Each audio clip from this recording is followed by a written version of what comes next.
British territory where Carlos Bulosan once lived to tell the story of the rain, sweat, glory of Mike Jackson men who fight the destination we were destined to end. Left a writing on the wall in the halls of the Nippon Khan. Others transformed, majority Decepticons. But my conception of the... This is Kevin, and that's Brian, and it's the Wait for It Seattle podcast. For our listeners, I just want to let you know, or our viewers, I want to let you know that Brian was wearing something, and then I told him that people actually watched the video, 20 of you, 30 of you, however many. So he went and changed into the first place Seattle Mariners jersey. It's funny because I had a Mariners shirt on. I just threw his jersey on top of it. Unfortunately, it's not a Jamie Moyer jersey because this is episode 50 of the Wait for It Seattle podcast, which is crazy. 50, man. 50. Yeah. So obviously it's the Jamie Moyer episode, although I have a couple other candidates for you. 50 is a good number. Yes. I like Can you think of the others? Anybody else? I had one that came to mind right away, which was weird. It's a weird one. Is there a linebacker for the Seahawks? Yes, there is. Bobby Wagner? Nice 54. But who played alongside Bobby Wagner for a long time? KJ Wright? KJ Wright's number 50. That's a pretty good number. Nice. Also, Bryce Miller, who was featured heavily on the Dana and Brian episode last he's week. on the Fanzac team. Yep. Dana's a big Bryce Miller fan. So am I. He's number 50 currently. And the one that came to mind for me, which is weird, is Irvin Johnson of the Sonics. Nice. He was my favorite non-Sam Perkins center, I think, my whole lifetime. Irvin Johnson. Yes, not Magic Johnson. Yeah, so that's interesting because I was born after that era or during. So I was born in 1992, and so I was confused because I knew Magic Johnson never played for the Sonics, but Irvin Johnson did. Same name. Yeah. I think he was named for Magic. He was a very solid center. Like, he's what they wanted. What was his name? Mohamed Sene or Johan Petro, or maybe Robert Swift. Actually, I think they had higher aspirations for because of his athleticism. But all those guys they tried at center, I think that's what they wanted. Just a solid dude. Like, he's better than Jerome James. You know, he's better than all these guys who played center who were so bad for the Sonics. I have a question for you. So, you mentioned Jamie Moyer at the jump. Yep. He seems like one of those guys. I think he lived in Madrona or in that area, or maybe he lived in Bellevue. He probably lived in Bellevue. Every athlete lives in Bellevue. So he just seemed like one of the Mariners that became a local, but I think he eventually moved to Florida at one point, or when he had that stint with the Phillies. So who's a random Mariner that you've just like seen at the grocery store? Oh, have you? I think they're so random that I wouldn't know. Yeah. But this is a good question. It's not a Mariner, but this morning, my youngest Felix had a basketball game at Nathan Hale High School. I have two things to talk about with this. One, he played against a team from Bellevue. And to your earlier point about where Moyer lived, I'm pretty sure a Seahawk or former Seahawks kid was on the team. I don't think I'm stereotyping anybody here. The guy was the dad. It was clearly his dad. He was like coaching him at halftime and stuff. Yeah. The guy was enormous. His calves, his leg, he looked like a football player, whether he's former or current. He had a Seahawks sweatshirt on and then like Seahawks colored dunks. And his wife or partner who was with him also had custom Seahawks dunks on. So I put all that together to say this guy probably played for the Seahawks. And his kid was huge. Yeah. His kid was enormous. But I couldn't figure out who it was because they wear helmets. Yeah. But also it's Bellevue. So I'm like, to your point, every athlete with money that I understand in Seattle lives in Bellevue. Like nobody lives in Seattle. Yeah. I just had this. So that guy, whoever that guy was, I saw him today, I think. I think so. But also to my question for you, Kev, was like, If you played for the Seahawks or you're a former player, would you just rock the Seahawks sweatshirt? Probably because it's free. That's the gear they give you. Yeah. Like it's Yeah. too coincidental for him to be rocking the sweatshirt, the clearly custom dunks, and his wife to have the dunks. Yeah. I think. And sometimes I Anyway, feel like former athletes want people to know that they're former athletes. yeah, There's and there was there's a some like bucket of them. there was some dad energy around him, Yeah. like where guys, other dads from the team, clearly wanted to be around him. I was putting some clues together, Yeah. but to your point, I'm terrible. I can't recognize people Yeah. in the grocery store, so I don't know who which Mariner. Years and How about years you? ago, I was at the Hoppin' Market when it Oh existed. yeah, Down, R.I.P. to the Hoppin'. do you know the cross street so people know where I'm talking about? It's like at the bottom of, I just say Montlake Way and where it goes on to 520. yeah. People will know what that is. Yeah, Yeah. A lot of our listeners know what I'm talking about. yep. I was walking in there for a Gatorade and a dude with a headband, basketball shorts, and two long socks all the way up to the basketball shorts. Seattle legend. Do you know who I'm talking about? No, I can't wait. Jason Terry. It's just Oh, at the he was hop. wearing the socks like out. I thought that was just Yes. how he wore them when he played. No, I mean he had to be working out at That's awesome. the community center that's nearby. Um and I was just like, that was Jason Terry. That Yeah. was totally Jason Terry. I And saw he doesn't live in Seattle. I'm pretty sure he lives in Texas, but he I was there. saw Sue Bird at the Safeway on Queen Anne when I was like See, very young. that's pretty Yeah. good. And no one recognized her. Like she just walked around. I'm like, that is definitely Sue Bird. Yeah. How many Seahawks do you think you would recognize out in public? Like I don't think I would recognize Sam Darnold if he walked by me. I would recognize Gino because I've seen him enough now. Yeah. But Darnold's new. Like Metcalf, I would have recognized. Tyler Lockett, probably. Marshawn Lynch. Yeah, for sure. But I think Bobby Wagner, if I saw him. Yeah. But I don't know. I have no, you know what I mean? Like Yeah. Jackson Smith and Jigba, Jake Bobo, like Nope. whoever, just Michael Yeah. Dixon. No, they just walk Well, by you chilling. know, if I saw Tyler Lockett in public, I'd be like, why are you going out of your way to Oh, root for the Thunder? he does. It's the worst. It's ruining his legacy in Seattle. Like Yeah. he roots for them so hard. And I think he's from, Oklahoma. yeah, right? Or something. I don't know. Anyway, Tyler Lockett, you're dead to me. Go Timberwolves. That's a great transition into. We're going to talk about all kinds of sports today, Kev. And you are sort of in the dark about what we're doing, Yeah, what are we which is doing? always fun.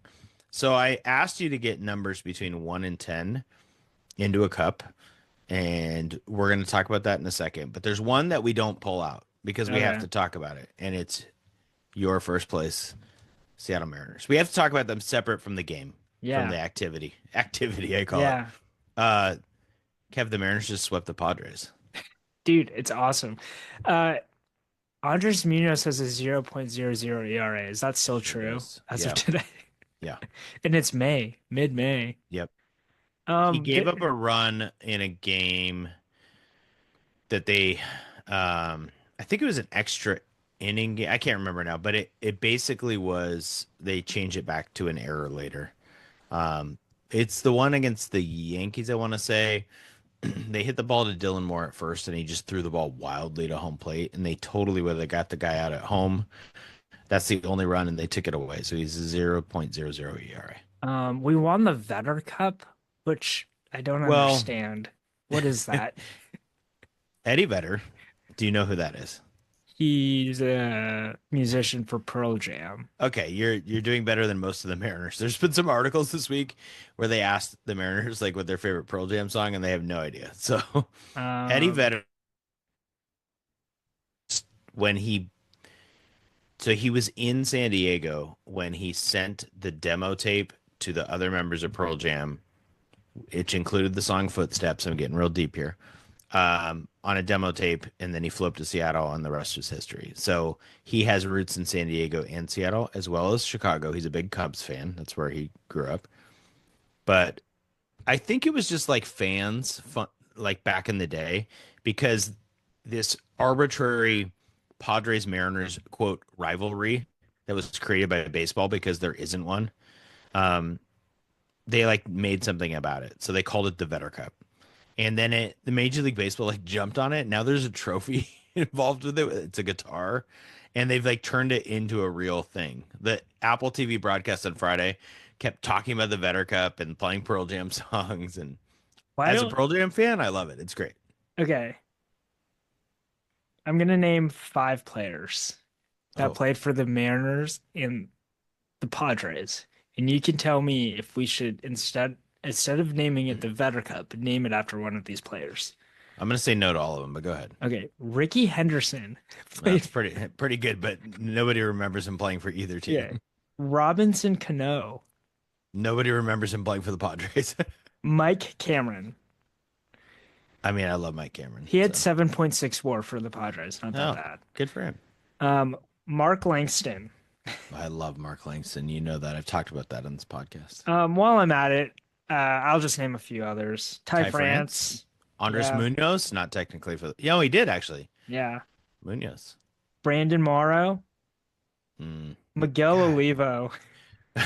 The Miguel Olivo Cup. I'm in. Heathcliff Ye- Slocum. Oh, I'm even more in. That's a great one. And Luis Torrens. And Yeah. Brett Tomko. How about I'm that at, name? ugh, the Tomco Cup sounds real, actually. Sounds like an F1 race, the Tomco Cup. I like the Vetter Cup. I think we have to give it back, though, if we lose the next series against them, right? Is that how it works? I don't know. I don't know. We got to protect the cup, though. Protect the cup. Okay. Your first place, Seattle Mariners. I have a few things to talk about. Yeah. Okay. Actually, I have 5 things for you. How about that? It's not a top 5, but I'll go quick, I promise. 5 stats from this week that tell the story of the Mariners. I'm going to start with a sad one. Aaron Judge hit a home run 117.7 miles per hour at T-Mobile. It's the hardest hit exit velocity in T-Mobile history. It's ridiculous. So, loyal listener Justin Fenton was at the game, and he has now been to 3 Mariners games. I've been to 0, I'm pretty sure, which is crazy because he doesn't like baseball. But he texted me and said, "You have to watch this home run." He goes, "I thought somebody was going to lose their life in the outfield." It was a laser. And the Yankees and Blue Jays really gave it to the Mariners early in the week. And I thought, as you probably did, Logan Evans. Bryce Miller gets hurt, right? Logan Evans and Emerson Hancock, and they don't have Kirby, Miller, or Gilbert in the rotation. Like maybe this is, a 12-game losing streak or 13 out of 14 or whatever it is. And there is something interesting about this team to me. They really are resilient. Yeah. You're laughing because I do this all the time, but the Padres are good, and they went out and swept them with Evans and Hancock pitching On their the first 2 road. games On the road. against Too. 2 of their 3 best starters. Yeah. Their 2 best starters the last 2 games. So that number 1 knows that. I'm going to go with the number 2 then. How about Brian Wu, who, even though his overall record is crazy and he pitched on the road today and he was awesome, do you know his numbers at home are 2-0 with a .93 ERA? He has a 188 batting average against at home. He's the only pitcher in Major League Baseball to go 6 innings or more in every start. He's the best pitcher on this team right now, right? For sure. Okay. Yes.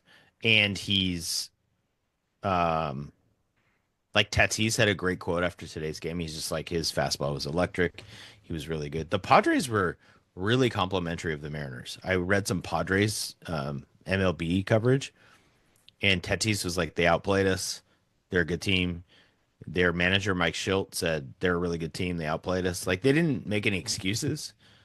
I mean, the Padres were 0 for 21 with runners in scoring position over the series. So what do you say? But Brian Wu is ridiculous. Okay, number 3. Cal Raleigh. He's hitting 253, Kev.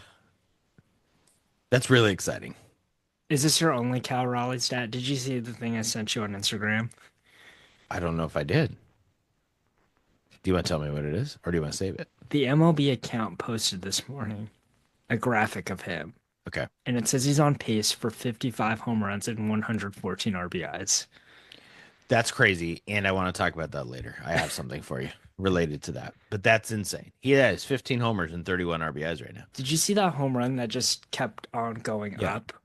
He's so. I said he was my favorite player in all of Seattle sports right now. Yeah. I love him. He's so lovable. He's so good. I mean, he's the best. You got to call him like an MVP like candidate now. Yes, Not that so he's that's where I gonna wanted to beat segue with Aaron you. Judge, but Yeah. No, you're he's right. You said this a few weeks ago, and then we looked at Aaron Judge's numbers. So he's not going to win the MVP, but so he has two top 20 finishes the last 2 years. Did you know that? yeah. I feel I mean, I top don't 20 maybe is not that big of a I deal. I hate don't know. that we have to rag on Julio, but remember Dustin Ackley and Kyle Seager were kind of coming up at the Mhm. same time, Oh wow, and Dustin Ackley was supposed to be better. And then Kyle Seager just ended up having a long, great career. Not amazing. And I think Cal yeah. Raleigh's way better than Kyle Seager, but I hope that doesn't happen. To Julio that he becomes Dustin Ackley. I sure hope not Oh, either. I think he's already better than that, Yeah, but he is. He's already had a better yeah, career than Dustin Ackley so yeah, far. yeah, Julio's starting to play pretty well. yeah, yeah. Um, but he does need a 2 week stretch where he starts just hitting bombs just to get everybody to calm down a little bit. Okay. Speaking of the Mariners offense, here's my fourth stat for you. Cal is second in the American League in WRC plus. Randy is 13th. JP is 27th. And they are all top 7 in walk percentage. They have legitimate hitters in the American League. So think about that. All American League teams, all players, they have 3 in the top 27. And JP Crawford's one of them. Like Julio's 42nd. He's still a top 50 player in the Yeah. American League. We just think he should be a top 10 player, right? So they're pretty good. On the flip side, my fifth stat for you about the Mariners that tells you the story of this week is Donovan Solano has an OPS plus of -9. I don't We even think that's possible, we but could he name it the does. Solano Cup. Oh, we could. Solano's got to go, and I'll talk about it later. But he's got to go. Yeah. Got to go. Yeah. I feel at some point it's just like you can get someone that's younger at Yeah, AAA. save it, save it, save it, Yeah. Kev, save it. Okay, ready? Yeah. We're gonna play our game. So here's what we're doing. You're pulling out a number, and I just put down 10 Seattle sports stories for the week on different numbers just to mix up how we do it. So you don't know what's coming. You got to fly off the top of your head just like you're at your best, Kev. And I'll give you some information and you can respond and we're going to go from there. Some will be short, some will be long, but Yep. not too long. Okay. Yep. Here comes So first number coming out of the hat. wait, I This is gotta great show for you TV right my here. hat. Yes, baby. It's a First place Seattle Mariners. blue yellow hat. Okay. Kev, but as you do that, this season, I'm gonna hate myself for this later. Yeah. It just the way they're playing baseball feels different. You're You're laughing at me. all about the fields, man. All right. What number is that? Number 2. Oh, you'll like this one. The University of Washington men's basketball team signed a new player this week. Christian Nitu, Nitu. Do you know anything about him? Someone Did you made, even see this? I saw, yeah, I saw Okay. this. I was gonna say you're like a The Husky insider. the highlight tape was pretty cool. He was Yeah. like fading away, like shooting it. I Like a mean, poor man's Chet Holmgren, they're saying. yeah, that's the Yes. comparison I saw. Yes. I don't know. Why wasn't he picked up at this point? Like, why was he uncommitted? Yes. I thought the best commentary I saw this week that of course people push back on. He's like 6'11", I think, need to. He played at Florida State for a year. He was a top something, maybe 150 player out of high school. Somebody said Sprinkle started really strong and has just finished with like project bench guys, which Yeah. isn't necessarily even a critique because are you going to find somebody? I mean, to the point of Bundalo leaving is like, is he getting enough playing time, right? So you got to find somebody who's willing to be a project. So I don't know that it's even a critique. It's just, it goes back to do they have enough? Did they quite get enough? And we'll find out. Well, let me ask you. Yeah. Do you remember how many guys he was playing? Like, was he playing 7 at the end of the year? That's a good question. 7 He or was 8? definitely trying to play more than that early, but by the end, it was down to like 8, I think. Yeah. And I guess the question is, do they have 8 solid guys? I think they might have 6 solid guys, right? That is a good question. I mean, I didn't think Breidenbach was a solid player. Oh God, we loved him. Me and my kids and I, like we just loved him. Okay, they're gonna play Zoom. Frank's gonna play. Those two are Wesley back. Yates, Wesley Yates is gonna play. the two, Kamari Peterson, Conference Player of the Year, and then He's gonna play. who's the other Conference Player of the Year? The I don't forward know. dude. Now you know what? I'm trying to look up their roster and it's not listed anywhere because they're If not you like go official. go to C-Town Sports and then click on what I wrote. Wait, what? And talked about the transfer class. This was like a month ago. Okay, so we named four. Who else is gonna play on that team? The kid from Rutgers. What's his name? Somerville. Something like that. Somerville. Yeah. Bryson Tucker? No. See, when I click on your stuff, it's just Ognacevic. constant football. It's just Ognacevic. football all the time. Okay. Ognacevic. Yeah. From Lipscomb, that guy will play. How many? I think Traore's gonna play. The guy from the JUCO, right? Yeah. So that's Somerville. So Somerville, Traore, that's two.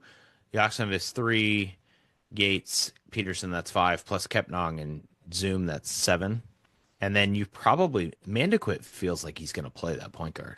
Yeah. That'd be eight. And then maybe the kid from Indiana, Bryson Tucker. I mean, he played for Indiana last year. At least to start the year, that's nine. I don't know. Maybe I'm more sold. That's a decent. Yeah. It's just how they fit together, as we know, right? Like, yeah. Are they I think you're basically the disappointment is you're filling out a project. Yeah. That you're replacing a 5-star recruit with a project. Okay, you did a great job summarizing that. There We could have done that in 12 seconds. Nice job. Get another number out. 7. Okay, this is what you were just talking about. I love this format. It's so Mariners. weird. It's weird for you. It's great for me. Mariners minor leaguers. To your point about Donovan Solano, Harry Ford's on fire in the minors. What team is he playing for right now? He's in the AAA. He's in Tacoma Rainiers. Harry Ford has been good for the last few years. He's technically, I guess, he is a catcher. There is some interesting flexibility if he came up. Garver's the backup catcher, but you could. Didn't you give Cal Raleigh a day off to play DH every once in a while and just slot They in did. forward? They did today, and Garver actually had 2 hits, which was good. So they're already doing it with Garver, but Ford is hitting 288 in the minors. He's got 24 walks, 26 strikeouts this year. That's awesome. Plate discipline. But in the last 2 weeks, he's hitting like 405 or something like that. So can we trade Garver? Like, nobody's going to trade anybody for him. take him? No, not with his money. He's got like, I don't know, 8, 9, 10 million, something like that. We can't just let Ford stay. No, I'm just saying pull him up and you can, instead of, here's the challenge. Solano's our best defensive first baseman, which is sad because Rowdy is kind of an adventure over there and Rowdy only hits right-handed pitching. So can Ford play first base? Can Garver? I guess Dylan Moore can. It's just better than Solano's awful. He's really bad. And he's 38. So it's not like, oh, here comes the resurgence, right? He's probably fallen off the cliff. I would rather see Harry Ford. The other guy in the Mariners minors that's exciting, Kev, is Cole Young. Yeah. And I think I'll do a top 10 Mariners minors like we did last summer this week to just put where I would put those guys. Cole Young. Wait, you might have to fight Patrick for that because I think he has something written up in the drafts. What if I just publish it before he does? That'd be great. He can have it. It's his block. Cole Young's been on fire also. He hit a home run 450 feet the other night.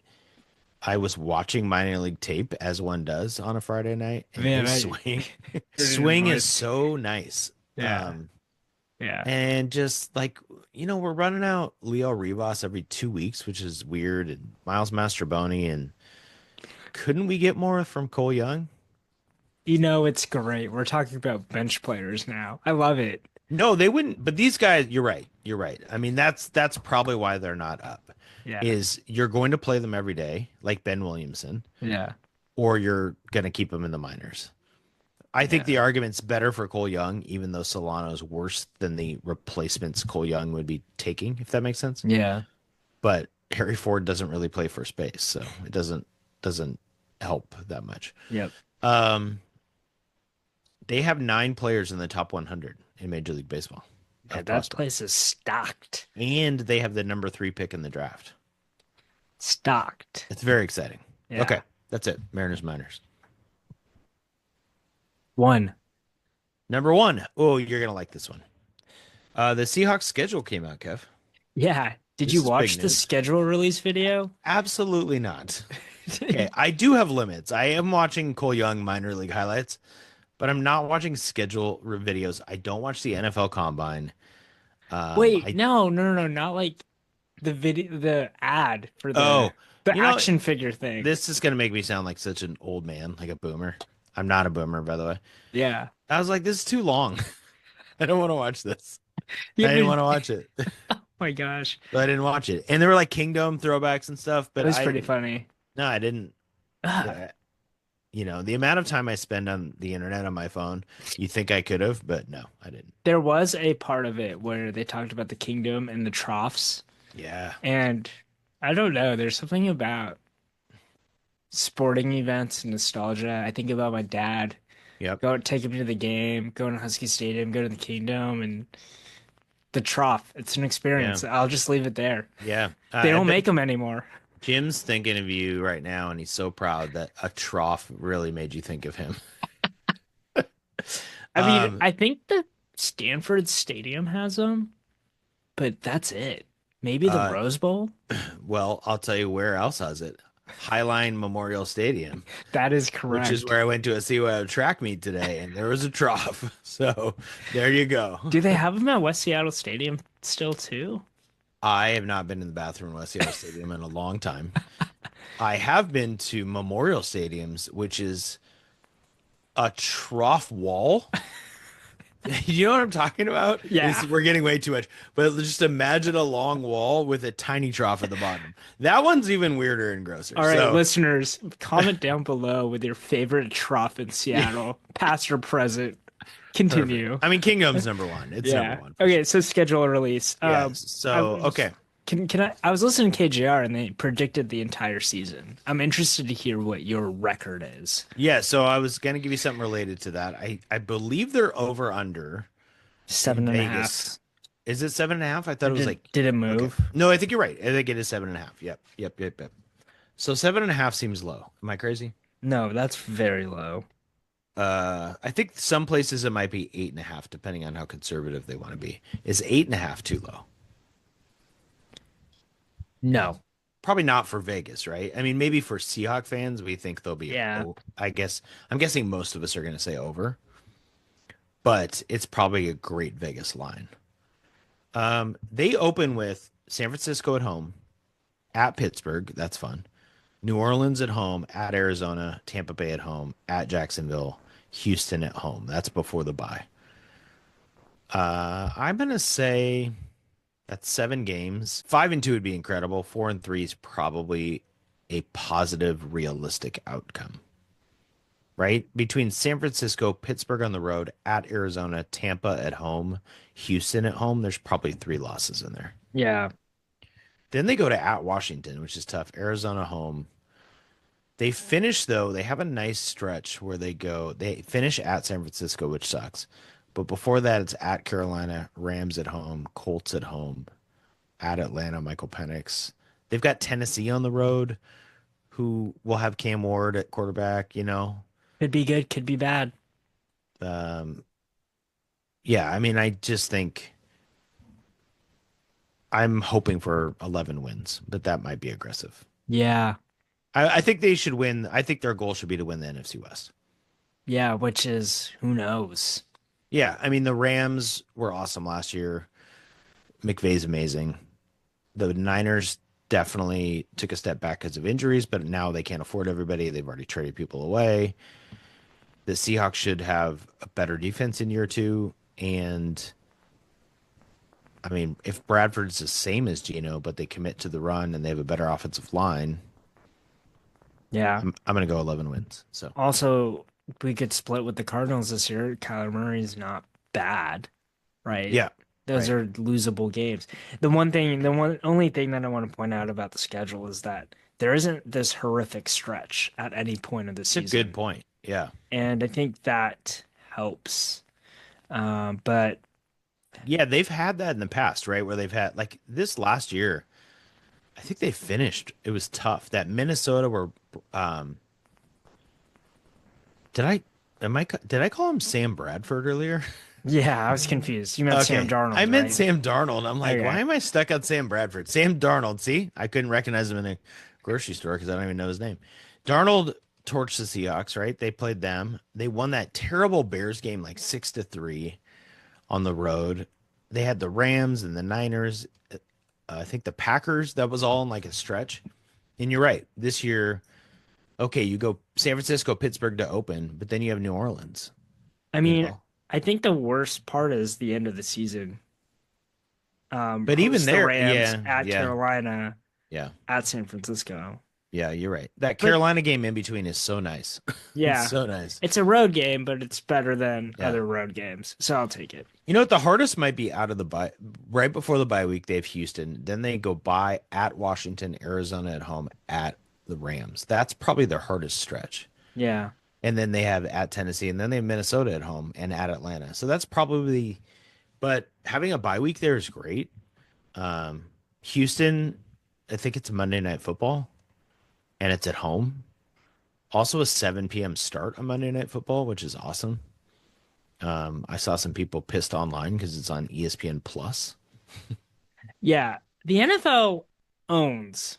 Do you know why? Because this What do you mean? became a news item. Yeah, And people are talking more about this than the NBA playoffs, right. which is ridiculous. Yep. It's totally a thing. It's So, insane.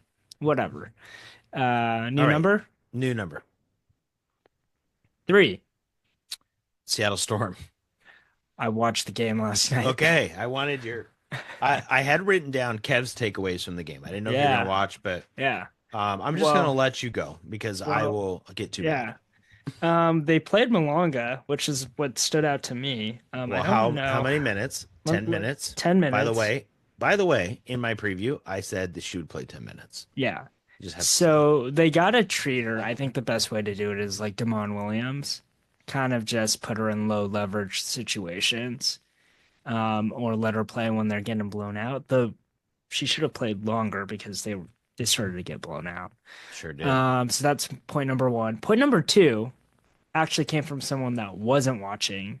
I was texting my buddy James Sadberg. He was at the Sounders game, Nice. and he was telling me he was all hyped up because it was a rivalry game. And then I texted back. I was like, I'm watching the Storm get their butt kicked. And he goes, well, that's what happens when you replace your best player with a 19-year-old project.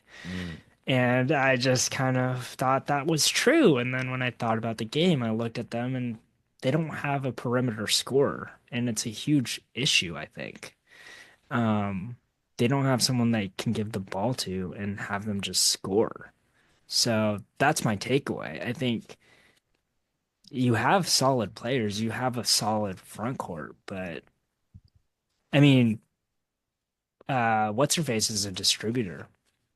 Diggins. Diggins. Yeah, she's not someone that you're going to say, go score me 15, 20 points. Do you disagree? I disagree with that, but I also agree that that's part of the problem. This is not a take. I think a lot of basketball fans, because they like Diggins' game, I don't think she's a distributor enough. She tried her actually execution on some of her. This is going to get technical, but as they ran a lot of pick and roll, and then they would throw behind the pick and roll to try and take advantage of the tag defense. So when people guard pick and roll and your roller's going, somebody has to help, which means the person behind should be open. And she'd throw these like hook passes over her head and they'd land at like people's feet. Which like Sue Bird, as an example, would just hit you in your shooting pocket and you'd shoot. Diggins scored, I don't know, she had like half their points in this game or something like that. Yeah. She can score. That's emblematic of the problem of the Storm. I have to be really careful because I'm going to overreact. I don't know if Noel Quinn should be the coach. That's a total overreaction for one game. But Yeah. it's also based on last year. I don't know what they're trying to achieve on offense. Yeah, Okay. And it's this goes confusing. back to last year, even at Jewel Lloyd. Jewel Lloyd could get you a bucket to your first point. They don't have someone who can get them. That is totally true. They had nobody who could get downhill into the paint to create. Yeah. But the problem is, even if Diggins does that, they were 3 of 17 from three. So what are you getting downhill to do? Yeah, to They should kick be to someone that wants to pass it back into the post. they should be running a 1995 offense with their posts. Like Yeah. that's their best option is to just throw it in and pound the crap out of people, and they're not going to. They're running basically a continuous ball screen, not continuous in the way that like Gonzaga runs it, but they just want to set ball screens on the perimeter. They do throw inside to rollers, which is great. Like Leroux was pretty good in her first game, but their offense, Quinn after the game said, I need more out of Ezzy, Magabor, and Gabby Williams. She's totally right. They both had terrible games. You tell me when you watch that game that Gabby Williams knows what she's supposed to be doing. Like she has no part in the offense. She's just playing basketball. They It don't doesn't- run yeah. plays to her, right? She's not, they're not using her talents effectively. It's all about Diggins with the ball in her hand, and she's a very good player. But it's so Diggins heavy versus if you go watch another team, they'll run handoffs and difference. I just don't think, and maybe it'll come. Maybe it's, game one, that whole thing, like, oh, it's a read and react offense they were talking about in the broadcast, so it'll come. I'm like, Phoenix, two best players didn't play for them last year, and they look like they've been playing together for a month and a half. Yeah. And they were missing their best player, Kalia Copper, who was awesome in the Olympics. She didn't even play. Yeah.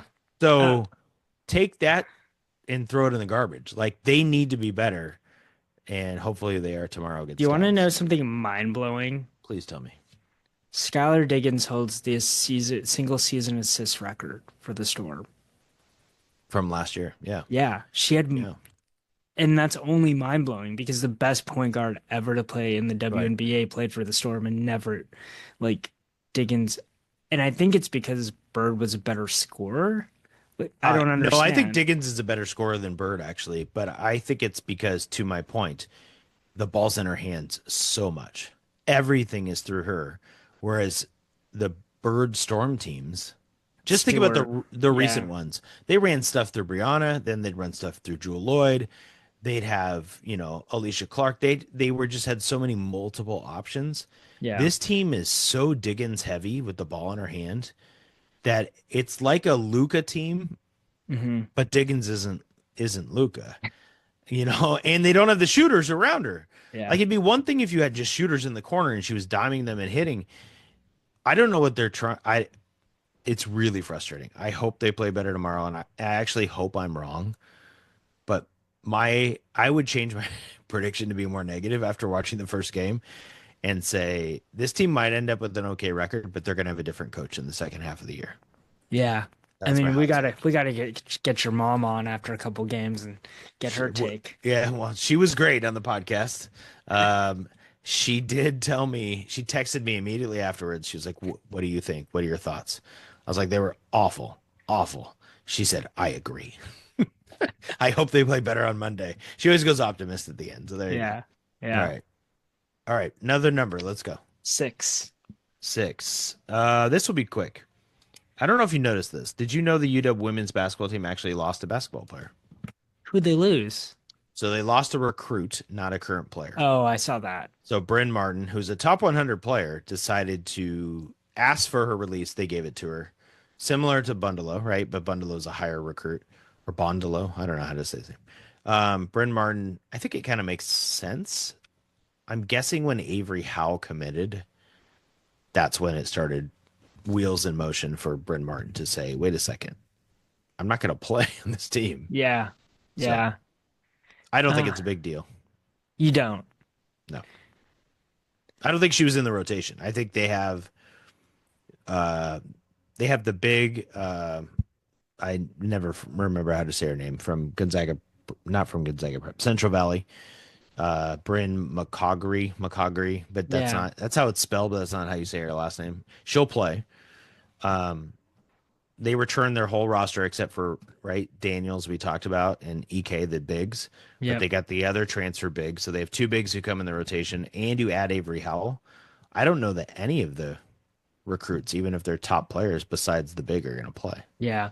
So Um, which it'll be interesting to see if I think there's going to be too many changes with rev share and everything else to kind of predict what will happen next year. But I just wonder if it's a trend that recruits are decommitting and or asking for yeah, releases before the season starts, and that's just the nature of the transfer portal. I think you're But right. Yeah. we'll see. We'll see how things change. Okay, next Okay. number Another number. 4. Number 4, your Seattle Reign. So the Reign got their game postponed on Friday, played Saturday morning. They beat Louisville 1-0. I didn't see any of this game, so I don't know if the stats back it up, but I just wanted to give you a couple stats. The Reign had 37.7% of possession. Louisville had 62.3. Louisville had 20 shots. The Reign had 4. Louisville had 12 corner kicks. The Reign had 1. And the Reign won the game 1-0. Is this not soccer at its best? That is football at its finest. Football. Football. Yeah, I don't have much else to say. I didn't actually see the game. But those stats don't make me feel like I would want to watch that game. Yeah. Like Yeah. one of the things I don't like about soccer is when a team gets I'm always happy when they win at the end. I'm like, whew, they came out with it. But it's not very fun to watch when they don't have the ball and they just win 1-0. Like that's Yeah. not a good rewatch. Hey, I recorded this. I'm gonna go rewatch this. Like I gotta imagine even soccer fans are like, absolutely not. I'm not watching that. Yeah. Yeah. Yeah. But I haven't looked. I'm guessing. I'm gonna look real quick here, Kev, before we move on. It's a huge result on the road. And I'm guessing they're in the top 6 in the standings now. Yeah, they're number 6. Tied Wild.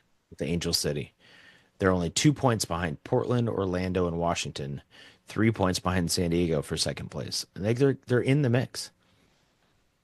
And they have a 1 goal differential.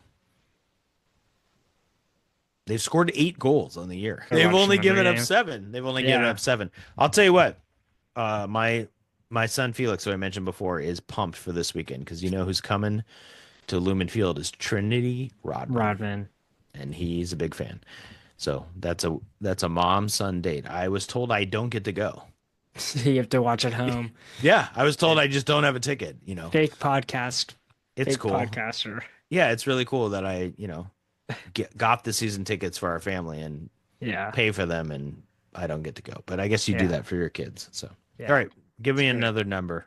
We're at 5. Number 5. You're this now. Now we've finally hit your stride, Kev. What are There's we a talking lot about? of post-spring top 25 college footballs Yeah. rankings out. Yeah. Okay, I have one. It's an industry composite.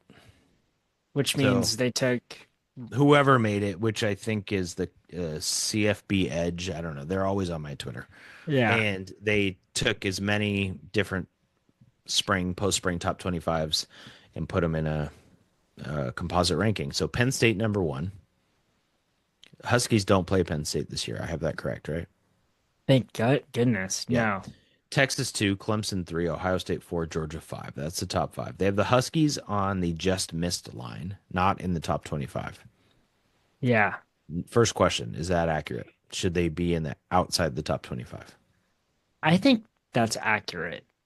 I think there are still questions about the offensive line, That's fair. and I think there's still questions about the defensive line. So as long as those questions exist, they belong outside of the top 25, which, by the way, is completely arbitrary. Right. So, yeah, they don't feel like a top 25 team to me. They feel like a top 25 type of program. But this year's version of the team, I don't think the trenches are. We don't know enough. Well, we know that they have 17 offensive linemen in spring practice versus 7 last year. That was my favorite stat of spring. Yes. Yeah. And they seem to really know who their left tackle is already. It's Yeah. the transfer, right? Carver Willis, who didn't play that position at Kansas State, but Uh, I guess Because he's learned it. yeah, and Yeah, usually with spring practice, especially, they'll be like, well, this guy, or even depth charts in the fall say yeah, player or player, right? Especially in college. yeah. And like all the news is this guy's the left tackle, which I I like. think if you were to make the argument that they are a top 25 team, you say Damon Williams is a top five, probably a top three quarterback in the Big Ten. Yeah. You're probably gonna say, well, Drew Aller, Francisco Mendoza from Indiana, Drew Aller's on Penn State. Um, I don't know who Ohio State's quarterback is, but just in terms of returners, Right. okay, you're also returning a top receiver in Denzel Boston, And Jonah a Coleman at top running running back. back. So every skill position you have a star. You have two corners who are Yeah, NFL players, probably. yeah. You have experience at the linebacker and the safety position, and hopefully your special teams are improved last year. Yeah, now we've Yeah. talked ourselves into a top 25 team, right? I mean, I, You can but talk yourself into it. Yeah, yeah, exactly. I Right. think I saw one had him at 17, Yeah. and I thought, yeah, maybe. I saw one had him at like 12, and I thought, let's slow down. Yeah, No, yeah. second question related to this. This industry composite post spring college football top 25 has four Husky opponents in the top 16. Ohio State at 4, that's a home game. Oregon at 9, that's a home or road. Do you know off the top of your head? It's a home game. Okay. Illinois at 11, home or Wait, road? is Oregon home? Oregon is at home. Yes. Illinois, number 11, also home. Michigan 16 on the road. The other tough games to go with it. I mean, you're going to Wisconsin. You play Rutgers at home, which theoretically shouldn't be, but on your college football Big Ten quarterback rankings, I saw one that has their guy, the Greek rifle that we previewed last year. He's last. I'm like, well, he beat him last year, being last, and he Yeah. looked pretty good. So Also, we're playing at Wazoo. yeah, Wazoo is Um, the other one I was going to throw in there. Yeah, wow. At least you get Ohio State and Oregon at home. And if the Huskies are really and top 20, Illinois. Illinois is 11th yeah, in this composite ranking. yeah. So, um, So if you take Michigan on the road, Illinois at home, um, Ohio State, what was the other one we said? Not was it Oregon? yeah, Oregon, Illinois, Ohio State, all at home. Michigan on the road. Is there any chance they win one of them? yeah. I don't know. My bigger question is, are they a bubble team with three losses, or is that too many? Bubble for the playoff? Yeah. They're not making the playoff, Kev. We're gonna do this again. Let's save this for the fall when I'm pessimistic and I said that they'll be 6-6, and I was 100% correct. Oh yeah. Okay. Yeah. All right. Give me To another. for fairness, they had come off a national championship. Yeah, and they lost 20 of Yeah, 22 it's starters true. and their head coach. And you were Yeah. like, they're going to go 9-3. Number 10. All right, going back to the Seahawks. Real quick one. Rivalry uniform? They See this? they wear something against the Niners? Have you seen this? No, I haven't. Okay, so the NFL announced a extra uniform for every no, sorry, it's not every NFL team. I believe it starts with two divisions, and it's the AFC West and NFC West this year. And it's a 3-year commitment, so a cycle. And every year they add another division or two divisions. So some of the divisions won't get it for 4 years, which is kind of weird. They haven't revealed anything about it, said nothing about it. It's not the throwback. The throwback already exists. The throwback, I believe, can be worn 3 times this year, which is awesome. I saw somebody on X say they absolutely have to wear it against Tampa Bay, and Tampa Bay also has to wear their throwbacks. That would be amazing. The rivalry uniform is something new. That's about all we know. And you have to wear it against a rival in your division, but the other team can't wear it on the same game. So weird. So it's AFC East and NFC West this year. They won home game against a division opponent. So the road team just wears their regular uniform and the home team wears what's called a rivalry uniform. We have no idea when these will come out. It was announced in the second round of the NFL draft. It will have uniform designs rooted in local community insights. Do you think it's going to be the City Connect jerseys for the NFL? That's Is that basically what they're doing. okay? Yeah. Okay. Because it's on a cycle, it's coming out. It's just the same thing as MLB at the City Connects, where you only have certain teams for each year. Some teams have replacements, some teams don't. I think it's another way to sell uniforms. But the community insights, I'm like, are they going to be Sonics colors? Will they have will they partner with Muckleshoot seems to partner with every sports team in Seattle. Yeah. Will they have indigenous I'd rather have design? Muckleshoot Yeah. sponsored than DraftKings. And by the way, we need to park this topic for our special guest that's going to come on about asking this person their favorite uniform and That's a good call. if they could redesign any of the uniforms, how they'd redesign them. I like that. Okay. Okay. Two more. Let's go number 8. Number 8. This one I think you'll have the least amount of info about because it's the Kraken. Yeah, no info. Okay. It's Okay. the off season now. It is. There's two parts I want to talk about. They don't have a coach still, just in case you didn't know. The coaches fans wanted are going other places. Not a great sign. There is a hot, I don't even know his name. This is terrible. A hot minor league coach who people are excited about, potentially. And that would pair nicely with Berkeley Catton. Have you ever heard of that name? This is not the coach. Have you heard of Berkeley Catton yet? No. Okay. Berkeley Catton is a 19-year-old. He was a first-round pick 2 years ago for the Kraken. He, in 23-24, had 54 goals and 62 assists in the minors. We'll call it the minors. It's really the WHL.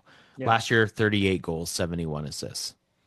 In the playoffs, in 18 games, he had 11 goals and 29 assists as they went to the championship round.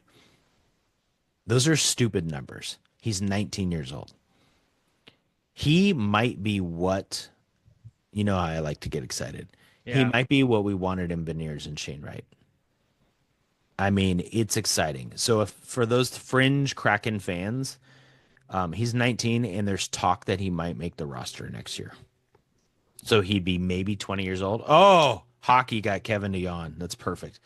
He's maybe 20 years old and he just finished. They got to the championship series of their round and he's exciting. Really exciting. I think the coaching candidate might be David Carl.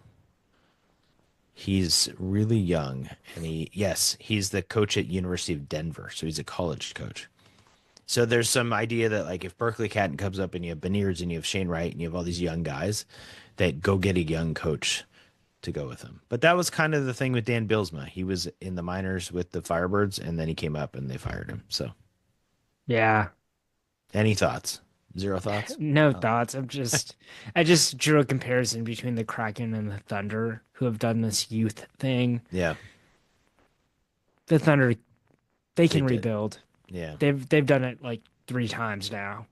So kudos to them. The Thunder, I mean, it's so absurd because they have so many draft picks still.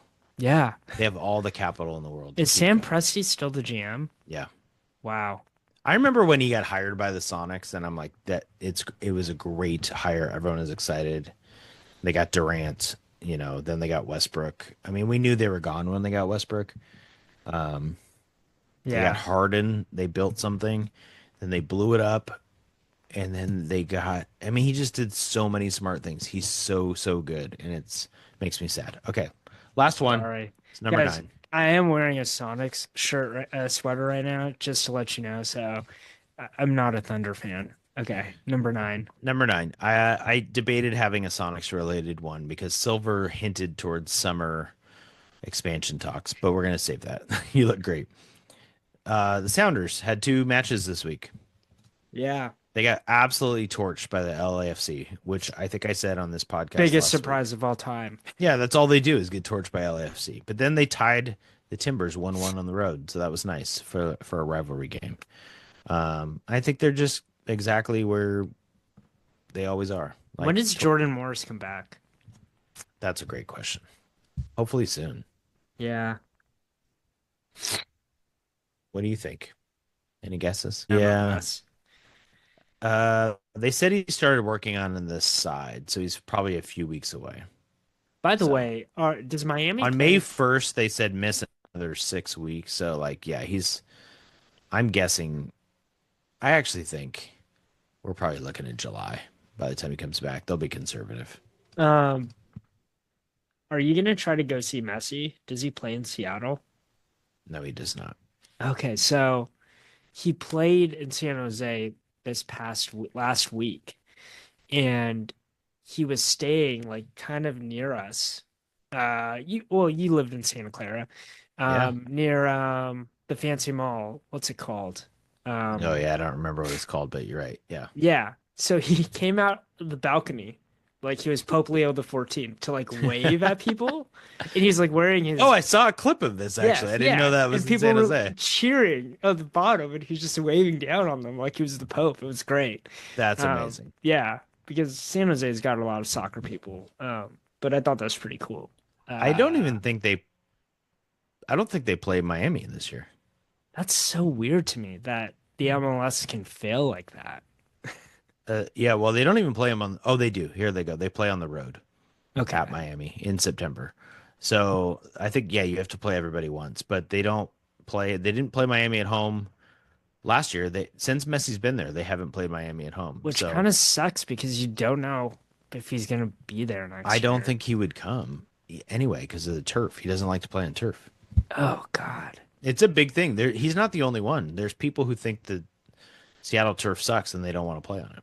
So I mean, more power to him. Like he's Right. definitely doing a favor for U.S. soccer. He's making good money. Yeah. He's doing okay. Yeah. The Sounders, the only other thing I would add here is so they have 4 matches left before they get into the Club World Cup, which is exciting that they're in Yeah. because they play Atletico Madrid and PSG at home in June at Lumen Field. So I think those games will be massively attended and very cool. And I would guess because they're June 15th, 19th, 23rd, back to your question, like I don't think Morris is going to play in those. Yeah. He'll probably want to competitively, but does it make any sense to throw him in the Club World Cup against teams you're probably... That's so cool that they're playing those teams. They're gonna get I have crushed. so many friends who are like that PSG, like, famous club. Atletico is also famous, but PSG's, I don't know, probably a top 10, 5 like Is Miami in known the club. cup? The Club Cup? The Club World Cup, I think the Sounders, if I remember this right, I don't want to say this wrong, got in because of winning CONCACAF Champions League. Got it. And there are, I wanted to say Miami is in, but I think because they won something else, but I'm looking it up as you speak. Sorry. No. I think Okay. our software just edits out these pauses anyway, so Miami is in it. cool. Wait, it says host country. They just threw them in so Messi could play in it. Like that's how they qualified, being the quote host country. What the hell? FIFA and corruption. Yeah, there's 32 teams in. I don't think that's why Miami got in, but maybe they did. No, it says host nation club. That's their pathway for getting in. The Sounders are the only other MLS team in because they won the Champions Cup in 2022. Because they didn't have this Club World Cup, they don't have it all the time, so they were in from that qualification. Yeah. It's a very cool thing. It's cool for people in Seattle. I know friends who are going who are excited to go watch PSG or Atletico. I'm not. The tickets are crazy expensive, like more than Kendrick Lamar, who played in Seattle last night. Yeah. Both of which I would like to go to, but I gotta get us some sponsors. Um, That's we great. We we did all got 10. We we did gotta all send 10. you to some games, man. Oh, I appreciate that, Your Kev. your your own wife is keeping you home from watching. My son and wife just hijacking the tickets that I can actually They're afford like that I have. they're Yes. like, go podcast, you loser. We'll go I to the know. games. So true. I haven't even Um, been to a Mariners game this year, which is partly on me because you can go fairly cheap. I think I'm going to rectify that when they come back home. I'm there going you to go to go. my first game. There you So go. I should go see Brian Wu and his .93 ERA is what I should go see. Yeah. And you Okay. can think of some top five questions. Like I got a good one for you. Here we go. Top five. Um, Let me pull it up here. Top five. Oh no, did I lose it? Oh, Yeah, I boy. lost it Oh, because boy. yeah, here it is. Top five most blocks all time Sonics. So random, Kev. I just put on this sweater and I've been by the way, I've been watching the NBA playoffs and I was telling Christine and we are chatting and uh I was like, I really like the NBA playoffs because every game matters Yeah. and you actually learn the teams and their tendencies.